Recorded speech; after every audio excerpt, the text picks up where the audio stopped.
अरे काला कद्दू और सपना, क्या हुआ?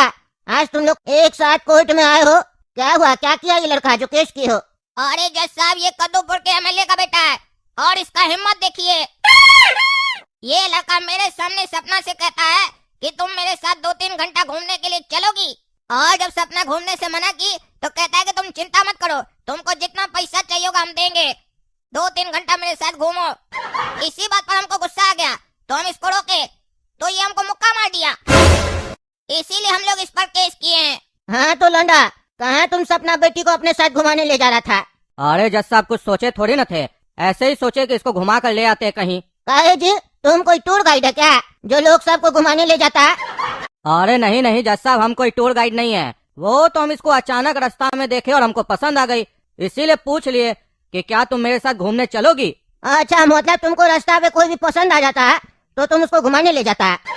अरे जज साहब, ऐसा नहीं है कि हमको कोई भी पसंद आ जाता है, थोड़ा हमको लड़की लोग के साथ फ्रेंडशिप करना अच्छा लगता है, तो अगर कोई लड़की रास्ता में पसंद आ जाती है तो उससे पूछ लेते हैं। अच्छा, अगर वो लड़की मना करे तो फिर क्या करते हो? अरे जज साहब, अब इसमें क्या बोले, अगर कोई लड़की मना करती है तो थोड़ा फोर्स करते हैं, पैसा का लालच वगैरह देते हैं, काहे कि हम एमएलए का बेटा है ना, कद्दूपुर में अपना ही हुकूमत चलता है, और हम बता देते हैं कि हम शरीफ लड़का हैं, किसी भी लड़की को ऐसे छेड़ते वेड़ते नहीं है और लोग की तरह, पर थोड़ा बहुत तो बातचीत कर ही सकते हैं ना, इसमें क्या गुनाह है? किसी को घुमाना या बात करना कोई गुनाह थोड़ी ना है, और फ्री में भी नहीं घुमाते हैं, पैसा देते हैं, इसमें तो लड़की लोग का फायदा है ना, एक एमएलए का बेटा घुमा रहा है, पैसा भी दे रहा है, वो भी मुंह मांगा। इसमें मना करती है जो लड़की तो हमको समझ में नहीं आता है, हमको लगता है मेरा इंसल्ट कर रही है। अच्छा, तुमको डर नहीं लग रहा है? तुम ईमानदार जज के सामने सब कुछ साफ साफ कह रहा कि तुम लड़की लोग को घुमाने ले जाता है और पैसा भी देता है और नहीं मानने पे बदतमीजी भी करता है। अरे जज साहब, हम कहे ना, बदतमीजी नहीं करते हैं, थोड़ा सा जबरदस्ती कर देते हैं पर बदतमीजी नहीं करते हैं, और ऐसे भी हम कहे ना कि किसी को घुमाना पैसा देना कोई गुनाह थोड़ी ना है। अच्छा, तुमको लगता है कि तुम कोई गलती नहीं किया, एक अनजान लड़की को घुमाने के लिए बोल रहा है, उसको पैसा भी दे रहा है और इस लड़का को मुक्का भी मार दिया, पर तुम कोई गलती नहीं किया। ऐसे बेटा, तुम्हारे एमएलए बाप का नाम क्या है? अरे जज साहब, मेरे पापा का नाम है एमएलए मलकू दादा। अच्छा, एमएलए मलकू दादा का बेटा। तुम कद्दूपुर का नेता लोग का बेटा लोग का हिम्मत बहुत बढ़ गया, पहले आम आदमी का लड़की लोग को छेड़ता था, पर आज तो तुम लोग किसी के भी लड़की के साथ बदतमीजी करने लग गया। तुमको पता है सपना किसकी बेटी है? कद्दूपुर के माननीय मंत्री टकला नेताजी की बेटी है। टकला नेताजी को अगर पता चला तो टकला नेताजी तुम्हारा क्या हाल करेंगे तुमको पता है, और तुम अपना तो छोड़ो, तुम्हारे बाप का क्या हाल करेंगे तुमको पता है। अच्छा सपना बेटा, तुम एक बात बताओ, तुम काला कद्दू के साथ कोर्ट में आई हो, तुम अपने पापा को नहीं बताई हो कि तुम्हारे साथ क्या हुआ है? जज साहब, मेरे पापा बाहर गए हैं और अगर उनको ये पता चलेगा तो वो हमको ही डांटेंगे। क्यों डांटेंगे तुम्हारे पापा तुमको? तुम्हारे साथ तो गलत हुआ है ना। अरे जज साहब, उस कारण से नहीं डांटेंगे, अगर मेरे पापा को पता चला कि हम काला कद्दू के साथ घूमने गए थे तो वो हमको डांटेंगे। उनको मेरा और काला कद्दू का एक साथ घूमना पसंद नहीं है। क्यों नहीं पसंद है तुम्हारे पिताजी को कि तुम दोनों साथ में घूमो? तुम लोग तो अच्छे दोस्त भी हो और अच्छे पड़ोसी भी हो। अरे जज साहब, टकला पागल है साला, उसको लगता है कि हम सपना से प्यार करते हैं, इसीलिए हम दोनों को अलग करते रहता है, एक दिन देखिएगा उसका खोपड़ी फोड़ेंगे हम। चुप रहो गधा का बच्चा, ये कोर्ट है, तुम्हारे पिताजी का घर नहीं है जो टकला नेता को साला बोल रहा है और कह रहा है कि खोपड़ी फोड़ देंगे। हम तुम्हारा दोस्त नहीं है जो तुम ऐसे बात कर रहा हमसे। दोबारा अगर मेरा कोर्ट में इस तरीके का शब्द का प्रयोग किया तुम तो तुम्हारा जबान खींच के बाहर निकाल देंगे। बदतमीज आदमी, तुमको भगवान जबान दिया है तो तुम कहीं भी चलाएगा साला। साला बोलता है सबको। तुम उसका बहन से शादी किया है क्या रे? हैं? जीजा जी है टकला का जो उसको साला बोल रहा है। तुमको साला का मतलब पता है? हैं? पता है? कोर्ट में आके खड़ा होकर बकवास किए जा रहा है। टकला नेता का पड़ोसी है तुम, तो क्या हो गया उससे? हैं? क्या हो गया? विधायक हो गया तुम कहीं का जो आके ज्यादा बकवास कर रहा? अरे जज साहब, आप गलत समझ रहे हैं, हम उस साला का बात नहीं कर रहे थे जो जीजा साला का रिश्ता होता है। अच्छा, तो तुम गाली बोलेगा, वो भी कद्दूपुर का ईमानदार जज का कोर्ट में। लास्ट वार्निंग दे रहे, आगे से अगर तुम ऐसा किया तो तुमको पता नहीं है कि तुम्हारे साथ हम क्या करेंगे। अब ये बताओ, टकला नेता को ऐसा क्यों लगता है कि तुम दोनों एक दूसरे से प्यार करते हो? तुम लोग आशिकी में पड़ गए हो क्या? तुम सपना से सही में प्यार करते हो? अरे हाँ जज साहब, हम और सपना एक दूसरे से सही में प्यार करते हैं। अरे तो बेवकूफ, तुम फिर ये क्यों बोला कि टकला को लगता है कि तुम लोग प्यार करता है? तुम लोग तो सही में एक दूसरे से प्यार करता है ना। और ये कोई प्यार करने का उम्र है? अभी प्यार करोगे तो भविष्य कब बनाओगे? हैं? कब बनाओगे भविष्य? कब सोचोगे अपने करियर के बारे में? पढ़ाई लिखाई कब करोगे? काम कब करोगे? जब ये सब हो जाए तब ब्याह करना। चले है पढ़ाई लिखाई करने की उम्र में प्यार करने। और तुमको एक बात बता देते हैं, टकला नेता पागल नहीं है, वो एक बाप है। बाप की नजर से देखो तब तुमको पता चलेगा कि वो गलत है या सही है। अरे जज साहब, हम भी बाप की नजर से देखना चाहते हैं, पर उसके लिए हमको बाप बनना पड़ेगा ना। और बाप बनने के लिए हमको शादी करना पड़ेगा। और शादी किससे करेंगे? जिससे हम प्यार करते हैं उससे करेंगे ना। तो उसी के बारे में तो हम सोच रहे हैं। अरे जज साहब, ये क्या बात हो रहा है कोर्ट में? केस तो कुछ और चल रहा है, आप भटक गए केस से। तुम हमको बताएगा कि हम भटक गए हैं? तुम निकलो बात, निकलो बात। अरे सॉरी जज साहब, नहीं बोलेंगे कुछ भी बीच में। हाँ, बोलना भी नहीं बीच में। सॉरी बोलता, पहले गलती करता फिर सॉरी बोलता है। केस पे हमारा, पर ये जो गलती किया उसका इसको सीख देना पड़ेगा ना। हाँ, तो तुम क्या बोला ये विधायक जी का प्रोडक्शन? अरे जज साहब, हम विधायक जी का प्रोडक्शन नहीं है। मेरा बाप तो आम आदमी है ना। अरे महंगो का बच्चा, तुमको बाप का नजर से देखना है तो तुमको उसके लिए बाप बनना पड़ेगा। शुक्र मनाओ कि अभी बाप नहीं बने हो। बाप बने होते तो कितना टेंशन होता है तुमको सब समझ में आ जाता है। जब बच्चा के भविष्य के बारे में सोचना पड़ता है ना पिता को, और बच्चा बात नहीं मानता, बच्चा बाहर जाता है, 1 घंटा देरी से आता है, तो बाप को कितना चिंता होता है। ये सब तुमको तब समझ में आएगा जब तुम सही में बाप बनोगे। और इतना अपना बच्चा के बारे में सोचने के बाद भी तुम्हारा बच्चा जब तुमको गलत समझेगा तब तुमको समझ में आएगा बाप बनना कितना कठिन होता है। चला है पढ़ाई लिखाई करने का उम्र में बाप बनने। यहाँ सबको एक दूसरे का बाप बनना है। पहले अच्छा बेटा बनना सीखो तब बाप बनना है, चाहे बेटा हो या बेटी। और अगर पेरेंट्स को लगता है कि तुम किसी गलत आदमी के साथ घूम रहे हो तो अपने पेरेंट्स की आंख में अपने लिए डर और चिंता देखो कि वो लोग कितना फिक्र करता है तुम्हारे बारे में। पर आजकल तो कद्दूपुर में फैशन हो गया हर बात पे माँ बाप लोग को गलत साबित करने का। अनजान आदमी को दोस्त और माँ बाप लोग को दुश्मन समझता है। वो कविता भी भूल जाता है, दुश्मन न करे दोस्त ने वो काम किया है, उम्र भर का गम हमें इनाम दिया है। अरे जज साहब, पर ऐसा जरूरी थोड़ी ना है कि हर जगह माँ बाप सही हो। कई जगह माँ बाप गलत भी होता है। एक ही चीज को प्रिंसिपल क्यों मान लेते हैं आप लोग कि अगर वो सही है तो हर जगह सही होगा? इसका जो बाप है टकला नेता, कितना गलती करता है, चोरी करता है, करप्शन करता है, स्कैम करता है, बहुत कुछ करता है। तो इसका मतलब क्या, वो इसका बाप है तो हर जगह सही है? बेवकूफ लड़का है। अभी यहाँ पे किसी का सामाजिक कैरेक्टर कैसा है वो हम तुमको नहीं समझा रहे। एक बाप और बच्चे का रिश्ता क्या होता है वो तुमको समझा रहे। मानते हैं कुछ जगह पर पेरेंट्स का डिसीजन सही नहीं हो सकता है, पर जो तुम लोग मानते हो कि हर जगह गलत होंगे वो लोग, तो वो बिल्कुल गलत मानते हो तुम लोग। उनका सामाजिक क्या व्यवहार है उससे मतलब नहीं है, मतलब इससे है कि उनका अपने बच्चे के प्रति क्या व्यवहार है। सामाजिक व्यवहार गलत होगा तो हम बैठे ना सजा देने के लिए। जो आता मेरा कोर्ट में सजा लेके जाता है ना। और ये बात तुमको तब समझ में आएगा जब तुम ब्याह करोगे और बाप बनोगे, तब तुमको समझ में आएगा कि आजकल बच्चे के प्रति बहुत सोच समझ कर फैसला लेना पड़ता है। काहे कि आजकल बच्चा लोग माँ बाप लोग से ज्ञान नहीं लेता है, मोबाइल से ज्ञान लेता है। और मोबाइल में कैसा कैसा ज्ञान मिलता है वो तो पता ही होगा। और आजकल का बच्चा सब बच्चा रहा नहीं, वो लोग बचपन में ही सोचता है कि हम लोग बाप का बाप बन जाए, दादाजी। तो आज के बाद जब भी सपना के साथ घूमो तो टकला नेता से परमिशन ले लेना। सपना के पिताजी के परमिशन के बिना अगर तुम सपना को लेके गया घुमाने और हमको पता चला तो टकला नेता तुमको सजा दे न दे हम जरूर देंगे, ख्याल रहे बात। और रही बात ब्याह करने की, तुम लोग बड़े होगे और उस समय भी तुम लोग के बीच में प्यार होगा और तुम अच्छा काम करता होगा, अच्छा नौकरी होगा, तुम लायक लड़का होगा, बदतमीज नहीं होगा, आवारा नहीं होगा, तो तुम लोग का ब्याह हम करवाएंगे, टकला करवाए न करवाए। ठीक है ना? आगे से परमिशन लेगा कि नहीं? ठीक है जज साहब, आप जैसा कहेंगे वैसे ही होगा। गुड बॉय, जल्दी समझ गया। हाँ, तो आप बताइए टूर गाइड भैया, आपको लड़कियों को घुमाने का शौक है, वो भी जिसको आप घुमाते हैं उसको पैसा देते हैं। अब हम भी तुमको एक जगह घूमने के लिए भेज रहे हैं, बढ़िया से घूम के आइए। वहाँ पे भी तुम्हारे जैसा लोग है जो दूसरे लोग को घुमाने का शौक रखता है। तुम उन लोग को घुमाना है, वो लोग तुमको घुमाएगा। ये कोर्ट आदेश देती है कि इस नेता का बेटा टूर गाइड को ईमानदार जज का खतरनाक जेल में डाल दिया जाए, जहाँ कद्दूपुर का सबसे खतरनाक क्रिमिनल सबको हम पकड़ के रखे हुए हैं, वहीं इसको भी डाल दिया जाए। फिर वो लोग भी बढ़िया से इसको घुमाएगा और इसको भी सेवा देगा। चलो जाओ टूर गाइड, वहाँ जाके अपना ऑफिस खोलना टूर्स एंड ट्रेवल का। हाँ तो चलिए वकील साहब, दूसरा केस स्टार्ट कीजिए। अरे वाह, क्या बात है, आज पहले काला कद्दू केस लेकर आया था, अब गोरा कद्दू और कद्दू जी आए साथ में केस लेकर। क्या केस है? जज साहब, ये जो विटनेस बॉक्स पे खड़ा है ना, ये लड़का कद्दूपुर का एमएलसी का बेटा है। हमको बाइक से ठोकर मार दिया, मेरा हाथ टूट गया इसके चक्कर में, इसीलिए हम इसके ऊपर केस किए। इसको सजा दीजिए। क्या नाम है बाबू तुम्हारा? जज साहब, मेरा नाम ढक्कन है। अच्छा अच्छा, अब हम समझ गए, तुम तो बोटल एमएलसी जी का बेटा है ना। बोटल जी अपना बच्चा का नाम ढक्कन रखे है, बढ़िया नाम है। तो ये बताओ बेटा ढक्कन, ये अंकल जी सही बोल रहे हैं? तुम इनको धक्का मारा था और इनका हाथ तोड़ दिया?